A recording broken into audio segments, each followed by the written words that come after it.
not an economist, I'm a storyteller. And what I do is I interview real women of India, and I tell their stories and how the gender roles, gender stereotypes, biases, and policies have affected their lives.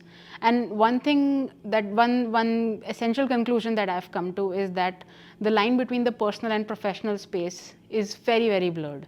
And your personal life deeply has a very deep impact on your professional life. Your labor force participation of women is very heavily, not entirely, but very heavily influenced by gender roles at home.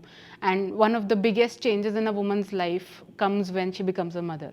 And that is the point at which many women fall out of the labor force as well. And the numbers, I'm sure, will support that conclusion. And why does that happen? Because primary caregiving responsibility for children lies heavily on the mother.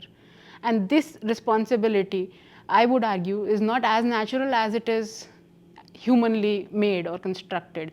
In the olden times, the village would raise the children, but now, these days, in terms of nuclear families, the disproportionate burden of caregiving for children and elders falls on the women of the house. And at the time of birth, when you give 6 months of compulsory leave to women, which is, by the way, great for Indian women in terms of the women across the world who have to come to work 2 days after giving birth, 1 month after giving birth, which is just inhuman. In those terms, it's a great policy, I think. But of course, it has also had unintended consequences of more biases against hiring women at the workplace, because it is costlier to hire women. And that also leads to the reinforcement of these gender roles at home, because the mother is at home for the first 6 months of the child's life. And the roles that the couple falls into in these 6 months is basically the roles that will continue for life.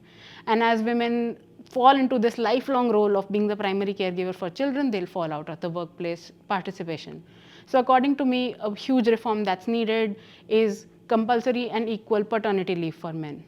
Now, how we fund it and what are the modalities, whether it will be state sponsored or company sponsored, are details to be worked out for sure, and those are not easy questions to answer. But we have to find an answer whereby we put men in a position where they are able to take on equal caregiving responsibilities at home, which will lead to, in my opinion, a much more equitable workplaces for women in India. So that, according to me, is the #1 reform which will have a huge impact on women's labor force participation.